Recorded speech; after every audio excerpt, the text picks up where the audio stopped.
So, I went to go see Transformers: Age of Extinction. It's yet another Michael Bay masterpiece. And if you're one of those people who's bad at noticing sarcasm, that what I just said about the masterpiece, yeah, that was sarcasm. A lot of sarcasm. There's a lot of smaller roles in this movie played by good actors like Stanley Tucci, John Goodman, Kelsey Grammer, and Ken Watanabe, but it's mainly focusing on the characters played by Mark Wahlberg, Jack Rayner, and Nicola Peltz. If you don't know who she is, she's the actress who played Katara in the Avatar: The Last Airbender live-action film. She wasn't a terribly good actress in that, and she's not all that great here, but she does fall into the category of hot female lead that Michael Bay seems to, really demand in these Transformer movies. They generally aren't that good actresses, but they look pretty, so... Seriously, Michael Bay, you can draw a Venn diagram of actresses where there's one section that is actresses that are attractive, and another section that's actresses that are good at their job, and there is an overlap section. Could you please pick someone from that overlap section? Just throwing that out there. So here's the basic setup. This movie takes place several years after the end of the last film. Humanity's fighting back against the Transformers. They think they're just fighting back against the Decepticons, but really there's a rogue branch of the CIA that's working with a Transformer from space who's trying to capture Optimus Prime. They're working together to wipe out all the Transformers, Autobots included, but they're working with a Transformer, but they hate Transformers, and whatever. But the basic idea is Mark Wahlberg's an overprotective dad whose really hot daughter is dating someone behind his back, and he finds Optimus Prime, and the plot makes no sense, and there's really no point going into it because plot holes and nonsense and 3 different bad guys, and the movie changes them out at a couple different points, and explosions. That's the movie. Boom, I guess. Now here's something I want to mention. I know the product placement in these Transformers movies has always been pretty bad, especially when it comes to the vehicles. And it's really, really bad when it comes to the vehicles in this one. I mean, you're just sort of staring at Lamborghini or Bugatti or Chrysler anytime you're seeing one of the robots that has that brand, because it's right there on their chest when they're having conversations. But the vehicles aside, the product placement in this movie is some of the most egregious, blatant, in-your-face product placement I have seen ever. Just ever.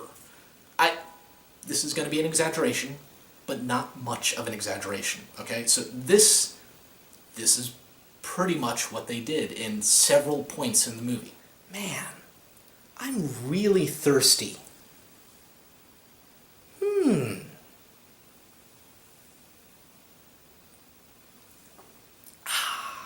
Okay, obviously that's exaggeration on my part, but not nearly as much of an exaggeration as it should have been.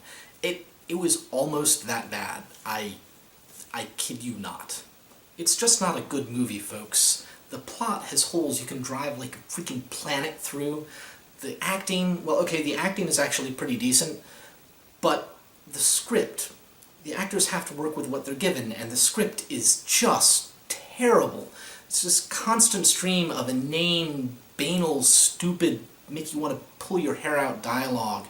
I mean, Stanley Tucci, who's generally one of those actors who, even if he's in a bad movie, you can enjoy his performance, because he just gives this fantastic performance. By the end of the film, I still wanted to just shoot his character. I wanted the bad guys to win and destroy the world, because that would be the end of the franchise. Yeah, he couldn't even save his character. So it's just not good. Who cares, some of you might say. I don't need plot in my mindless summer action movie. I don't need Shakespeare. Well, all of those people are wrong, because, okay, no one's expecting these things to be Shakespeare, but you need a decent plot in an action movie, because otherwise it's just people running around shooting things and explosions for like 2 or 3 hours. And if that's all you need, just go play paintball or maybe watch a fireworks show for 3 hours. It's the same thing, and it'd be better than some of these really, really bad action movies. That aside, the action in this movie, and really all the Transformers films, isn't really all that great. the CGI is good, but once you get into the combat scenes, it just tends to be like the robots rolling around with each other on the ground, and quick cuts, and it's very muddled, and you have to sort of freeze frame it to really clearly see what's going on.